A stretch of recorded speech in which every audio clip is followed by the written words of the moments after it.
Hello students, welcome all of you at your wonderful channel science with Sanjay.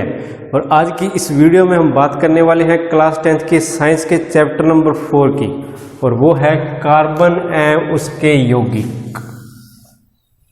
तो चलिए शुरू करते हैं आज की इस वीडियो को। तो सबसे पहले हम बात करेंगे कार्बन के बारे में और फिर उसके यौगिकों के बारे में। तो जानते हैं कार्बन के बारे में। तो कार्बन एक अधातु है। धातु और अधातु, इसके बारे में हम लास्ट चैप्टर में डिस्कस कर चुके हैं बहुत अच्छे से। तो अधातु के अंदर क्या है ना, जितनी भी वस्तुएं जो अधातु से मिलकर बनी और जिनका हम उपयोग करते हैं, उनमें से ज़्यादातर क्या होती है, कार्बन से मिलकर बनी होती है। जैसे ये मार्कर प्लास्टिक से मिलकर बना है, तो इस प्लास्टिक में भी क्या है, कार्बन। तो मैं यहाँ नोट कर रहा हूँ जो कार्बन से मिलकर बनी वस्तुएं, प्लास्टिक। चाहे जो खाना हम खाते हैं, भोजन, उसमें भी क्या है, कार्बन होता है। जितने भी जीव है, संजीव वस्तुएं, यानी कि पेड़ पौधे, हम, उनके अंदर भी कार्बन होता है। इसके अलावा दवाइयों में कार्बन होगा, चाहे लकड़ी हो उसमें भी कार्बन होता है। पेट्रोलियम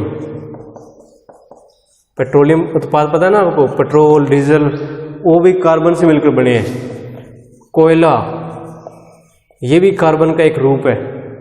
तो ये सारी की सारी वस्तुएं, इसके अलावा और भी बहुत सारी लंबी लिस्ट है जो वस्तुएं किससे मिलकर बनी होती है, कार्बन से मिलकर बनी होगी।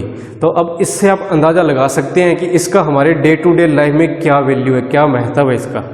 तो अगर हम वायुमंडल की बात करें, भी हमारे वायुमंडल में, हमारे एटमॉस्फेयर में ये कितने प्रतिशत मौजूद है, क्या उसके अंदर कार्बन मौजूद है या नहीं। तो आपने CO2 के बारे में जरूर सुना होगा, तो इसमें भी तो कार्बन है। तो वायुमंडल में जो कार्बन डाइऑक्साइड गैस है वो है 0.03%। और अगर हम पृथ्वी की भूप्रपट्टी की बात करें, यानी कि पृथ्वी पर कितनी मात्रा में उपस्थित है कार्बन, तो पृथ्वी की भूप्रपट्टी पर, यानी कि जो ऊपरी परत होती है, सबसे ऊपरी परत पृथ्वी की, उस पर भी ये 0.02% मात्रा में पाया जाता है। तो इनको देख के, इन आंकड़ों को देख के तो आपको लग रहा होगा भी जो कार्बन है वो बहुत कम मात्रा में पाया जाता है, लेकिन ऐसा नहीं है। हम जितनी भी वस्तुओं का उपयोग करते हैं, जैसे आपने देखा होगा, उन सभी में ज़्यादातर क्या पाया जाता है, कार्बन पाया जाता है। तो इसलिए हमारी लाइफ के अंदर ये इसकी काफ़ी इंपॉर्टेंस है, और इसीलिए हम आज इस चैप्टर को रीड आउट करने जा रहे हैं। अब ये जो कार्बन है, इसको हम लिखते हैं C से। इसका परमाणु क्रमांक होगा 6। और परमाणु क्रमांक का मतलब क्या होता है, किसी भी तत्व में इलेक्ट्रॉनों की या प्रोटॉनों की संख्या को हम क्या कहेंगे, परमाणु क्रमांक। और वहीं अगर इसके परमाणु द्रव्यमान की मैं बात करूं, तो इसका परमाणु द्रव्यमान होगा 12। परमाणु द्रव्यमान का मतलब होता है इसका भार। और अगर हम इसकी संयोजकता की बात करें तो वो होगी 4। संयोजकता का मतलब क्या होता है, संयोजकता वो गुण है किसी भी तत्व का जिसके कारण क्या है, वो किसी अन्य तत्व के साथ आबंध बना सकता है। उसकी आबंध बनाने की क्षमता को हम क्या कहेंगे, संयोजकता। तो जो कार्बन है ये क्या कर सकता है, ये 4 अलग अलग तत्वों के साथ आबंध बना सकता है। जैसे ये पहला तत्व हो गया, ये दूसरा, ये तीसरा और ये चौथा। तो इन चारों के साथ ये क्या कर सकता है, आबंध बना सकता है। तो उसी को हम कहेंगे इसकी संयोजकता। तो अब हम बात करते हैं कि ये आबंध बनाता किस प्रकार है। तो इस चीज को समझने से पहले हम बात करते हैं आयनिक यौगिकों के बारे में, कि आयनिक यौगिक किस प्रकार आबंध बनाते हैं, आयनिक यौगिक। और इसकी स्टडी हम कर चुके हैं 3rd चैप्टर में, और वो आप इस वीडियो से देख सकते हैं। और आयनिक यौगिक, इसको समझने के लिए एक एग्जाम्पल ले रहे हैं हम सोडियम क्लोराइड का। सोडियम क्लोराइड, अब अगर हम सोडियम की बात करें तो इसका परमाणु क्रमांक होगा 11। क्लोरीन की बात करें तो परमाणु क्रमांक होगा 17। अब हम इनका इलेक्ट्रॉनिक विन्यास लिखते हैं, तो वो होगा 2, 8 और 1। इसका इलेक्ट्रॉनिक विन्यास होगा 2, 8 और 7। तो अब इसमें आप देखिए कि जो सोडियम का जो लास्ट वाला कोष है, इसमें 7 इलेक्ट्रॉनों की कमी है। 7 इलेक्ट्रॉन इसमें और आ सकते हैं। इसी प्रकार इसमें भी 1 इलेक्ट्रॉन और आ सकता है। और जितने भी तत्व है, तो उनकी कोशिश ये रहती है कि उनके जितने भी कोष हैं वो क्या हो, पूर्ण रूप से भरे हुए हों। लेकिन यहाँ पर तो इनमें कमी है इलेक्ट्रॉनों की, तो ये अपने कोष को पूर्ण करने की कोशिश करेंगे। कोशिश कैसे करेंगे, जो सोडियम है या तो ये 7 इलेक्ट्रॉन और लेने की कोशिश करेगा, या क्या काम करेगा, ये एक इलेक्ट्रॉन को भी त्याग देगा, जिसके बाद में इसके पास दो कोष बचे, वो क्या होंगे, पूर्ण रूप से भरे हुए होंगे। और अगर हम इस क्लोरीन की बात करें तो या तो ये एक इलेक्ट्रॉन और लेने की कोशिश करेगा, या क्या करेगा, 7 इलेक्ट्रॉन है जो इसके पास ये वाले, इनको भी त्याग देगा, जिससे क्या होगा कि इसके ये दोनों कोष पूर्ण रूप से भरे हुए बच जाएंगे यहाँ। तो अब बारी बारी से देखते हैं कि दोनों क्या काम करते हैं। तो सबसे पहले सोडियम, तो सोडियम क्या करेगा, 7 इलेक्ट्रॉन लेना इसके लिए बहुत मुश्किल काम है, ये 7 इलेक्ट्रॉन ग्रहण नहीं कर सकता। तो ये क्या करेगा, इस एक इलेक्ट्रॉन को त्याग देगा। इसका कॉन्फ़िगरेशन यही था ना, 2, 8 और 1। तो ये क्या काम करता है कि एक इलेक्ट्रॉन को त्याग देगा, जिसका इसका कॉन्फ़िगरेशन बच जाता है 2 और 8। और एक इलेक्ट्रॉन त्याग दिया तो जिसके कारण इसके ऊपर आवेश आ जाएगा, धन आवेश, और ये त्यागा हुआ इलेक्ट्रॉन इधर पड़ा। समझ में आई बात, एक इलेक्ट्रॉन इसने त्याग दिया, त्यागने के बाद में इसका कॉन्फ़िगरेशन बचा 2 और 8। अब ये क्या पूर्ण रूप से भरे हुए कोष है, यही तो ये चाहता था। अगर हम क्लोरीन की बात करें तो क्या होगा, क्लोरीन, इसका इलेक्ट्रॉनिक विन्यास लिखो 2, 8 और 7। अब ये क्या काम कर सकता है, या तो ये एक इलेक्ट्रॉन कहीं से ले ले, और या क्या करे, 7 इलेक्ट्रॉन त्याग दे। और 7 इलेक्ट्रॉन त्यागना इसके लिए बहुत मुश्किल काम है। तो ये क्या काम करेगा, एक इलेक्ट्रॉन ग्रहण करेगा कहीं से। तो एक इलेक्ट्रॉन ग्रहण करने के बाद में क्लोरीन पर आवेश आ गया नेगेटिव, और इसका कॉन्फ़िगरेशन बन गया 2, 8 और 8, कुछ इस प्रकार। तो इन दोनों ने अपने बाहरी कोष को पूर्ण कर लिया, सोडियम ने और क्लोरीन ने, लेकिन एक आयंस की फॉर्मेशन उन्होंने कर ली, सोडियम पॉजिटिव बन गया और क्लोरीन नेगेटिव बन गया। तो अगर किसी भी सॉल्यूशन में सोडियम और क्लोरीन आयन प्रेजेंट है तो वो क्या करेंगे, क्योंकि इनके ऊपर विपरीत आवेश है, इस पे धन आवेश है और इस पर ऋण आवेश है, तो ये क्या करेंगे, एक दूसरे को आकर्षित करेंगे, क्योंकि विपरीत आवेश एक दूसरे को आकर्षित करते हैं। और इसी आकर्षण बल के कारण इन दोनों के बीच में आबंध बन जाता है, और ये क्या बना लेते हैं, एक आयनिक यौगिक। तो पता लग गई बात कि आयनिक यौगिक किस प्रकार आबंध बनाते हैं, इनके बीच में आकर्षण बल के कारण क्या होते हैं, एक दूसरे से जुड़ जाते हैं। तो इसी प्रकार इनसे आयनिक यौगिकों की फॉर्मेशन होती है। तो ये बात क्लियर होगी। अब हम बात करते हैं कार्बन के बारे में। कार्बन किस प्रकार के आबंध से यौगिकों का निर्माण करता है, वो हम यहाँ स्टडी करेंगे। तो इसको थोड़ा ध्यान से समझना, अपने वीडियो को छोड़ के मत जाइएगा, क्योंकि ये जिस प्रकार के आबंध से यौगिकों का निर्माण करता है वो आयनिक यौगिकों से बिल्कुल अलग होते हैं, और इनका डिफरेंस आपको समझ में आ सके, इसलिए हम इन दोनों को यहाँ इकट्ठा स्टडी कर रहे हैं, ताकि इन दोनों के आबंध का डिफरेंस आपको अच्छे से समझ में आ सके। तो देखिए, तो हम पहले बात करते हैं इसके परमाणु क्रमांक की, वो कितना होता है, 6। अब इसका इलेक्ट्रॉनिक विन्यास लिखो आप, 2 और 4, और ये अलग आबंध क्यों बनाता है उसकी भी हम यहाँ पर बात करेंगे। देखिए, अब ये क्या काम करेगा, हर तत्व जो काम करता है वही करेगा। ये भी क्या करेगा, अपना जो बाहरी कोष है इसको पूर्ण करने की कोशिश करेगा। तो इसी कड़ी में जो पहला काम इसका ये कि ये 4 इलेक्ट्रॉन ढूंढने की कोशिश करेगा कहीं से, भी 4 इलेक्ट्रॉन इसको मिल जाए और ये अपना बाहरी कोष क्या कर ले, पूर्ण कर ले यहाँ, यानी कि यहाँ पर कितने आ जाएं, 8 आ जाएं। या क्या करेगा कि ये जो चारों इलेक्ट्रॉन है इसके पास, ये भी यहाँ से भाग जाएं और ये अकेला बच जाए। तो ये भाग जाएंगे, तो ये दूसरी कंडीशन होगी। कि पहली कंडीशन तो ये कि 4 इलेक्ट्रॉन कहीं से ले ले, और दूसरी कंडीशन ये कि ये चारों के चारों इलेक्ट्रॉन भी यहाँ से फुर्र हो जाएं। तो ये आपकी पहली कंडीशन और ये आपकी दूसरी कंडीशन। अब इन दोनों को थोड़ा ध्यान से देखो, दोनों के दोनों कंफ्यूज कर रहे हैं, क्योंकि दोनों में 4 है। 4 इलेक्ट्रॉन ले या 4 इलेक्ट्रॉन छोड़े, 4 इलेक्ट्रॉन ले या 4 इलेक्ट्रॉन छोड़े, क्या काम करे ये, तो यही कन्फ्यूजन है। तो इसी कारण क्या है ना, ये जो कार्बन है वो एक अलग तरह के आबंध का निर्माण करता है। तो देखिए, इसी कन्फ्यूजन को हम यहाँ दूर करने जा रहे हैं। तो इसके लिए हम इसकी परमाणु संरचना लिख रहा हूँ मैं यहाँ। देखिए, ये है इसका नाभिक, कार्बन के परमाणु का नाभिक, जिसमें बैठे हैं 6 प्रोटॉन, जिनके ऊपर आवेश कौन सा होता है, धन आवेश, और इसके चारों ओर चक्कर काटते हैं ऋण आवेशित इलेक्ट्रॉन, यही होता है। समझ आई बात, ये है प्रोटॉन और इसके चारों ओर चक्कर काटेंगे इलेक्ट्रॉन। कितने इलेक्ट्रॉन है पहले कोष में, 2, तो ये पहला इलेक्ट्रॉन और ये दूसरा इलेक्ट्रॉन। दूसरे कोष में कितने इलेक्ट्रॉन है, 4, ये पहला, ये दूसरा, ये तीसरा और ये चौथा इलेक्ट्रॉन। पता लगी बात। अब इन दोनों कंडीशन को बारी बारी यहाँ अप्लाई करते हैं। तो पहली कंडीशन देखिए, इन कंडीशन को अप्लाई करने से पहले थोड़ा देखिए इसको। ये है नाभिक।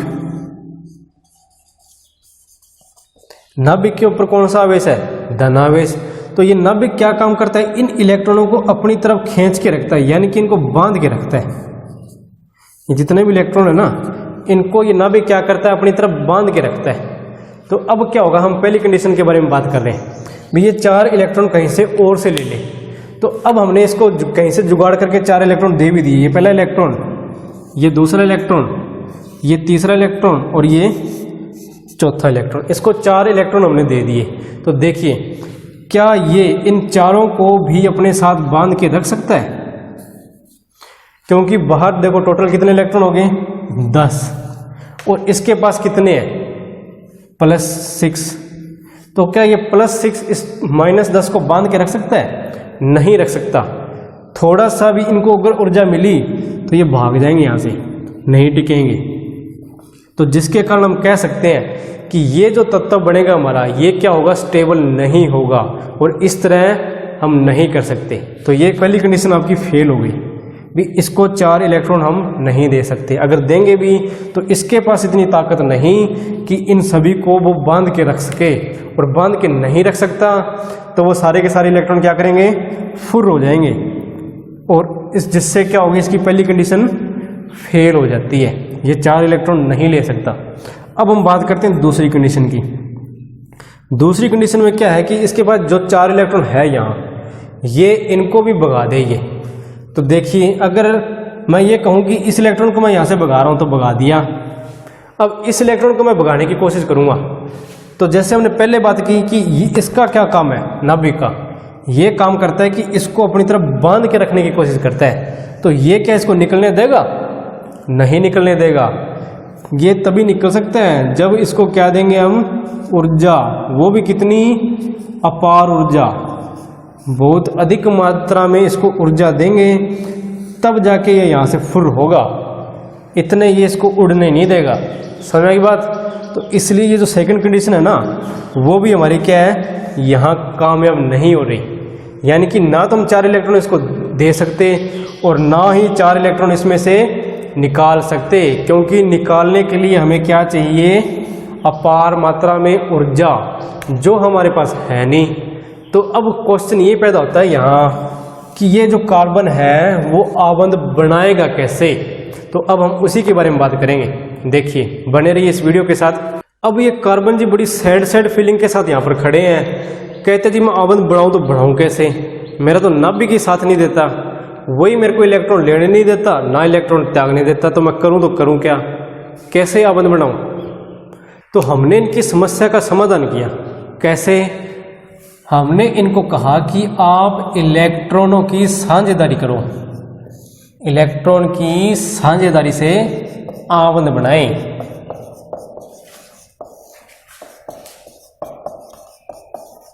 कैसे बनाएंगे आबंध? कैसे करेंगे इलेक्ट्रॉन की साझेदारी? यानी कि किसी दूसरे तत्व के साथ अपने जो इलेक्ट्रॉन है उनको साझा कर लें, बांट लें। उसको दे नहीं, लेकिन क्या करें? साझा कर लें। तो ये करेंगे कैसे? तो उसी के बारे में हम बात करने जा रहे हैं। तो देखिए, हम लेते हैं यहाँ पर 2 तत्व, एक ले रहे हैं कार्बन और दूसरा ले रहे हैं हाइड्रोजन। अब कार्बन को देखिए, परमाणु इसका इलेक्ट्रॉनिक विन्यास वो होगा 2 और 4। हाइड्रोजन की अगर हम बात करें तो वो क्या होगा? 1। अब इन दोनों को ही इलेक्ट्रॉन चाहिए, कार्बन को भी इलेक्ट्रॉन चाहिए और हाइड्रोजन को भी इलेक्ट्रॉन चाहिए, दोनों को चाहिए। तो अब ये क्या करेंगे? दोनों एक दूसरे से इलेक्ट्रॉन साझे कर लेंगे। कैसे साझे करेंगे वो देखिए, बड़ा इंटरेस्टिंग सा टॉपिक है, थोड़ा ध्यान से देखना पड़ेगा। पर देखिए, मैं यहां बना रहा हूं कार्बन, ये होगा कार्बन आपका। अब कार्बन के अंतिम कोश में कितने इलेक्ट्रॉन है? ये वाले 4। इन चारों को इधर लिखिए। ये पहला हो गया, ये दूसरा, ये तीसरा और ये चौथा। इनको लिखा मैंने क्रॉस से, 4 इलेक्ट्रॉन दिखा दिए मैंने। पता लगी बात? अब इसी प्रकार हाइड्रोजन को लेते हैं हम। हाइड्रोजन को मैं यहां बना देता हूं, ये हाइड्रोजन का परमाणु है। अब इसके बाहरी कोश में कितने इलेक्ट्रॉन है वो देखिए, एक। तो उस एक को मैं यहां ऐसे लिख देता हूं, समझ में आई बात। ये कार्बन का परमाणु है और ये हाइड्रोजन का परमाणु है। हाइड्रोजन को कितने इलेक्ट्रॉन चाहिए, और अगर यहां पर कितने हो जाएं, टोटल 2 हो जाएं तो इसका काम चल जाएगा। और इसको कितने चाहिए, अगर यहां 8 हो जाएं तो इसका भी काम चल जाएगा। यानी कि इसको 4 इलेक्ट्रॉन चाहिए कार्बन को, और इसको 1 इलेक्ट्रॉन चाहिए। यही बात है। तो देखिए कैसे। अब क्या होगा कि ये जो हाइड्रोजन है ये इस कार्बन के साथ अपना इलेक्ट्रॉन साझा कर लेगा कुछ इस प्रकार। अब हाइड्रोजन के पास 1 इलेक्ट्रॉन है, तो ये क्या कर रहा है, यहाँ अपना जो 1 इलेक्ट्रॉन है ना वो इस कार्बन के साथ साझा कर लिया।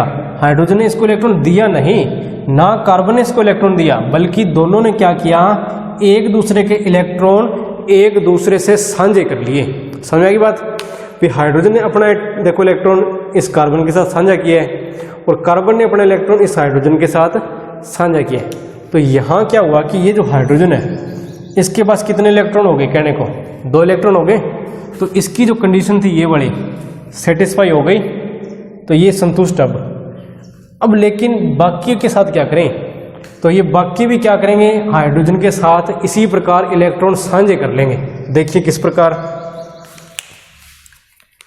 अब इसकी बात हम करते हैं, ये वाला इसने किसी दूसरे हाइड्रोजन के साथ क्या किया, अपना इलेक्ट्रॉन साझा कर लिया। ये वाला, ये हाइड्रोजन का इलेक्ट्रॉन है और ये कार्बन का इलेक्ट्रॉन है, दोनों ने एक दूसरे के इलेक्ट्रॉन साझे कर लिए। इसी प्रकार इसने भी किया ये काम कि किसी दूसरे हाइड्रोजन के साथ इलेक्ट्रॉन साझे कर लिए।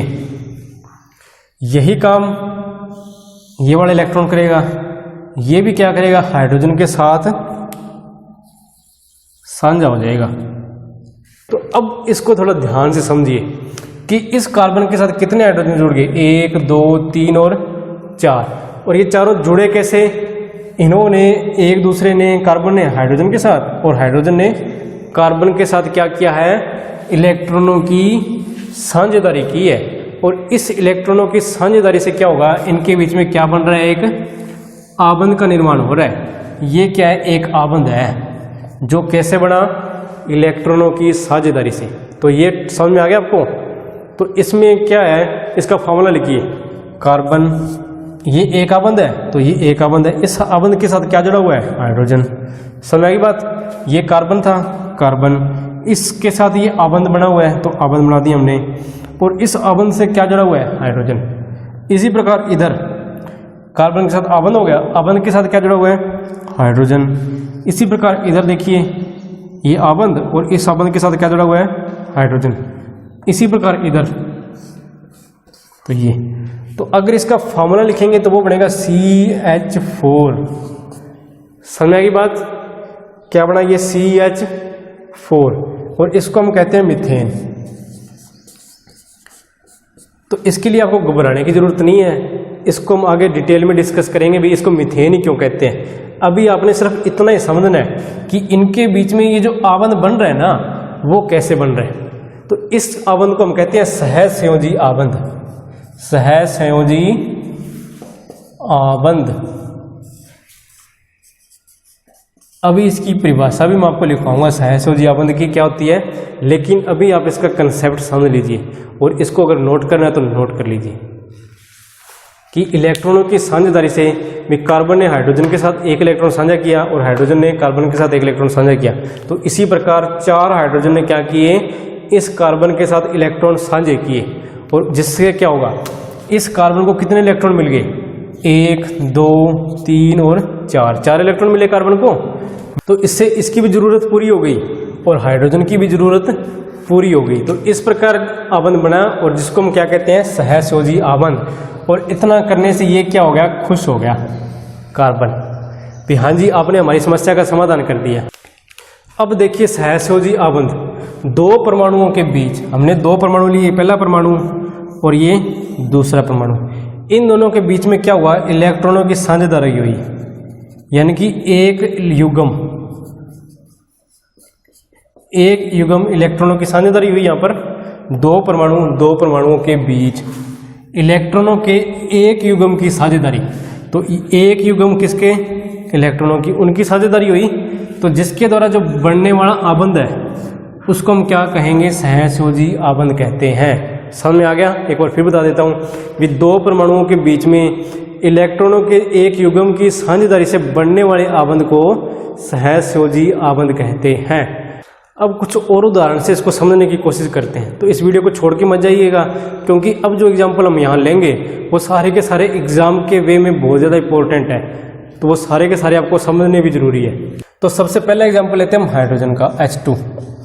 तो लिखिए हाइड्रोजन का तत्व H, इसके पास कितने इलेक्ट्रॉन होते हैं? एक। तो अब इसका यहाँ परमाणु बनाइए हाइड्रोजन का, यह हाइड्रोजन, और इसके पास कितने इलेक्ट्रॉन है? एक। इसी प्रकार क्या होगा? दूसरा हाइड्रोजन होगा, उसके पास भी क्या होगा? एक इलेक्ट्रॉन होगा। तो इन दोनों हाइड्रोजन ने क्या किया? एक दूसरे के साथ इलेक्ट्रॉन क्या कर लिए? साझे कर लिए। तो इस प्रकार ये जो आबंध बन गया इसको हम क्या बोलेंगे? सहसंयोजी आबंध, यही बोलेंगे। तो पता लग गया भी हाइड्रोजन के बीच में ये आबंध किस प्रकार बनता है। इस हाइड्रोजन ने इस हाइड्रोजन के साथ इलेक्ट्रॉन साझा कर लिया और इस हाइड्रोजन ने इस हाइड्रोजन के साथ इलेक्ट्रॉन साझा कर लिया। बड़ा सिंपल सा एग्जांपल है। दूसरा एग्जांपल हम लेते हैं ऑक्सीजन का, O2। ऑक्सीजन का परमाणु क्रमांक होता है 8, इलेक्ट्रॉनिक विन्यास होगा 2 और 6। अंतिम कक्ष में इलेक्ट्रॉन है इसके 6, होने चाहिए थे 8, यानी कि कितनों की कमी है? 2 इलेक्ट्रॉन की कमी है इसके पास, 2 इलेक्ट्रॉन इसको और चाहिए। तब ये क्या होगी? पूर्ण कर लेगी अपने इस कोश को। तो बनाइए यहाँ पर इसके परमाणु को। ये ऑक्सीजन है और इसके पास अंतिम कोश में कितने इलेक्ट्रॉन है? 6।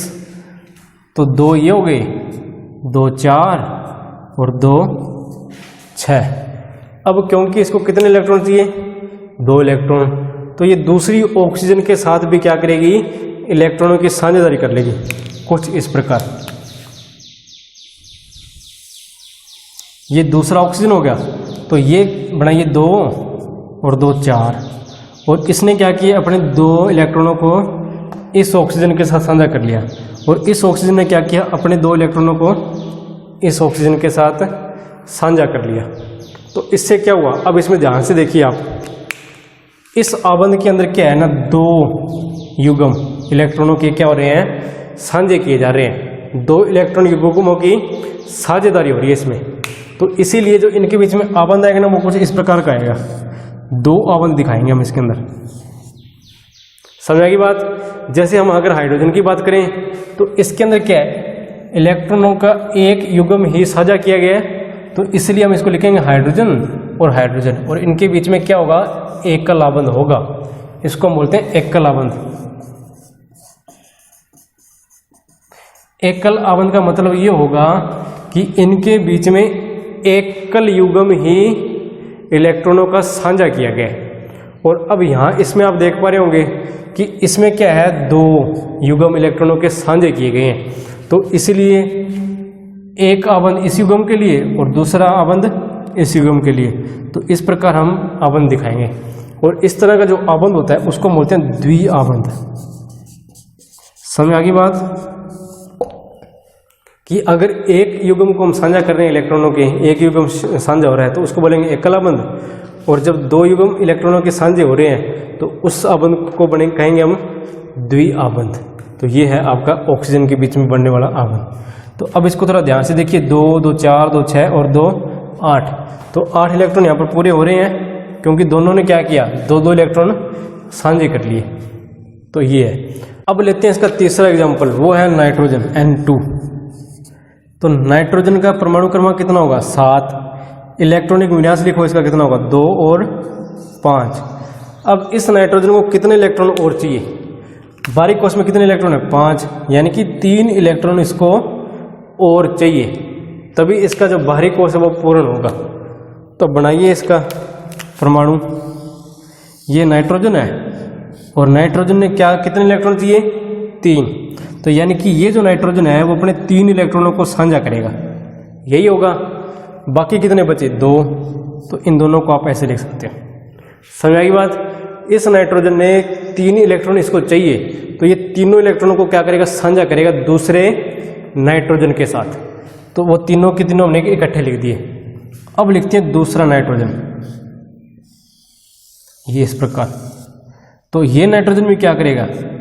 अपने 3 इलेक्ट्रॉन है वो इसके साथ साझा करेगा, पहला, दूसरा और तीसरा। तो इस नाइट्रोजन ने 3 इलेक्ट्रॉन इसके साथ साझा कर लिए और इस नाइट्रोजन ने अपने 3 इलेक्ट्रॉन इस नाइट्रोजन के साथ साझे कर लिए, कुछ इस प्रकार।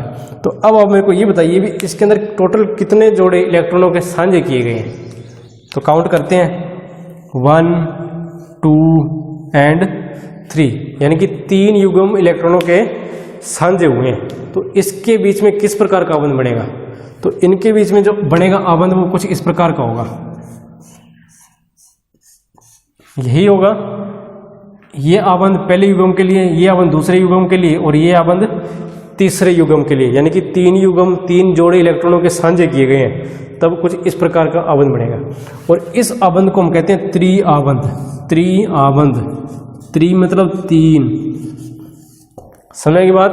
अब हमने यहाँ पर 3 तरह के आबंध डिस्कस किए हैं, एकल आबंध, द्विआबंध और त्रिआबंध। और ये आबंध आपको आगे काम देने वाले हैं, थोड़ा ध्यान से समझ लीजिएगा इसको भी। ये आबंध बने किस प्रकार है? ये एक युग्म के साझेदारी से बने हैं, ये 2 युग्म की साझेदारी से बने हैं और ये 3 युग्म की साझेदारी से इस आबंध का निर्माण हुआ है। अब हम एग्जांपल लेते हैं अमोनिया का, NH3। तो सबसे पहले लिखिए नाइट्रोजन, इसका परमाणु क्रमांक कितना होता है? 7। तो इलेक्ट्रॉनिक विन्यास होगा 2 और 5। अगर हम हाइड्रोजन की बात करें तो इसका परमाणु क्रमांक 1 होता है और इलेक्ट्रॉनिक विन्यास भी ऐसे लिखेंगे। तो बनाइए नाइट्रोजन का परमाणु, ये नाइट्रोजन और इसके अंतिम कोश में कितने इलेक्ट्रॉन है? 5। तो लिखिए 5। अब इसको चाहिए कितने पहले वो देखते हैं। 8 होने चाहिए, है 5 तो 3 इलेक्ट्रॉन चाहिए, यानी कि 3 इलेक्ट्रॉनों के साथ इसकी साझेदारी होगी, 1, 2 और 3। बाकी कितने बचे? 5 है ना टोटल, 2 बचे। तो उन दोनों को आप ऐसे लिख सकते हो। समझ आएगी बात? वे 3 इलेक्ट्रॉनों के साथ इसकी साझेदारी होगी, 3 अलग अलग हाइड्रोजन की। तो इन तीनों को हमने अलग अलग लिख दिया और इन दोनों को युग्म में लिख दिया। अब देखिए क्या होगा, हाइड्रोजन का भी बना लेते हैं यहाँ पर परमाणु, यह हाइड्रोजन और इस हाइड्रोजन के साथ ये 1 इलेक्ट्रॉन है। समझ में आ गई बात? इस हाइड्रोजन के पास कितने इलेक्ट्रॉन है? 1 इलेक्ट्रॉन। अब ये हाइड्रोजन क्या करेगा? अपना 1 इलेक्ट्रॉन इस इलेक्ट्रॉन के साथ साझा कर लेगा, नाइट्रोजन के इस इलेक्ट्रॉन के साथ। कीजिए, ये रहा कुछ इस प्रकार, यही होगा। इसके अलावा फिर क्या होगा? यहां दूसरा हाइड्रोजन जुड़ जाएगा, अपना दूसरा इलेक्ट्रॉन साझा कर लेगा और यहां तीसरा हाइड्रोजन जुड़ जाएगा और वो क्या करेगा? अपना 1 इलेक्ट्रॉन यहां साझा कर लेगा। अब देखिए हाइड्रोजन, इसके पास भी 2 इलेक्ट्रॉन है, ये भी खुश है और इस नाइट्रोजन के पास भी कितने हो गए? 2, 2, 4, 2, 6 और 2, 8 इलेक्ट्रॉन। तो ये नाइट्रोजन भी खुश है। तो इस प्रकार जो कंपाउंड बना, इसको हम कैसे लिखेंगे? नाइट्रोजन। अब इसको देखिए कितने युग्म शेयर किए? 1 शेयर किया, तो क्या लिखेंगे? एकल आबंध। और यहाँ क्या आएगा? हाइड्रोजन। अब यहाँ देखिए इन दोनों के बीच में भी 1 युग्म साझा हुआ है, तो 1 हाइड्रोजन आबंध एकल आएगा। इन दोनों के बीच में भी क्या होगा? एकल आबंध आएगा, क्योंकि इन दोनों के बीच में भी एकल युग्म ही इलेक्ट्रॉनों का साझा किया गया। तो इस प्रकार क्या होगा? अमोनिया की स्ट्रक्चर बनेगी, इस तरह इसका फॉर्मूला बनेगा। तो समझ में आ गया होगा। अब मैं आपको क्वेश्चन देता हूं घर पे करने के लिए। C2H6, इसकी इलेक्ट्रॉन बिंदु संरचना अपने बनानी है और ये जो काम हमने अब तक किया है इसको कहते हैं हम इलेक्ट्रॉन बिंदु संरचना। इलेक्ट्रॉन बिंदु संरचना।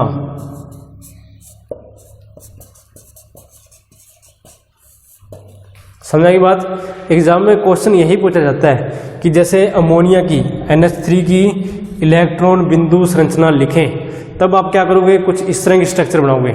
अगर आप ऐसे बनाओगे तो गलत हो जाएगी, ऐसे ही बनानी पड़ेगी आपको। तो अब आपने इलेक्ट्रॉन बिंदु संरचना बनानी है C2H6 की।